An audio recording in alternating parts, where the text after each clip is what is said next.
Di sini saya akan membahas tentang isu penting yang terjadi di masyarakat, yaitu kecanduan gadget. Gadget memudahkan hidup kita, tapi di balik kemudahan itu ada sisi lain yang sering tak kita sadari. Ketika kita mulai terlalu bergantung pada layar, sehingga kita sulit untuk melepaskannya, inilah yang disebut dengan kecanduan gadget.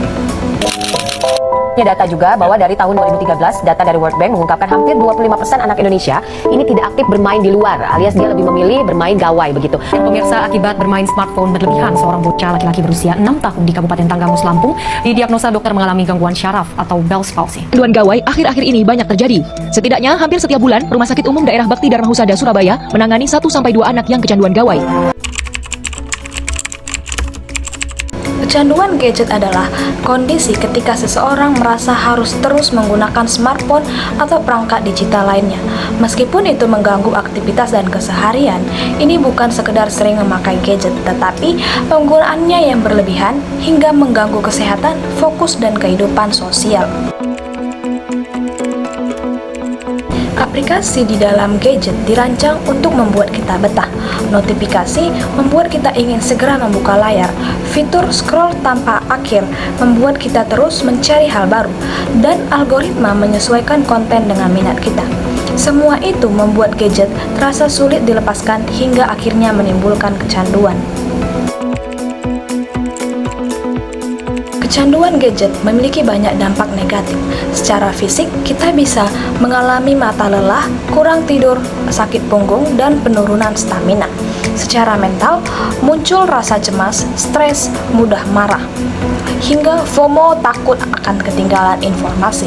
Secara sosial, interaksi langsung berkurang, komunikasi memburuk, dan hubungan menjadi renggang. Dan yang paling terasa yaitu produktivitas menurun, belajar tidak fokus, dan waktu terbuang tanpa sadar. Kecanduan gadget bisa dikendalikan dengan literasi digital, kemampuan memahami dan mengelola penggunaan teknologi secara bijak. Berikut langkah sederhana yang bisa kita lakukan untuk mengatasi kecanduan gadget.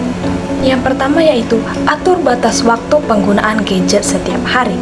Yang kedua, matikan notifikasi yang tidak penting. Yang ketiga, gunakan gadget sesuai kebutuhan, bukan sekedar kebiasaan membuka layar. Yang keempat, jadwalkan waktu tanpa gadget, misalnya sebelum tidur atau saat makan. Yang terakhir yaitu yang kelima, perkuat interaksi langsung dengan orang sekitar agar tidak hanya bergantung pada layar. Ingat, bukan gadgetnya yang salah, tapi bagaimana kita menggunakannya. Teknologi adalah bagian dari hidup kita, dan kita tidak bisa sepenuhnya menghindarinya. Namun, kita bisa memilih untuk menggunakannya dengan sehat dan terkontrol.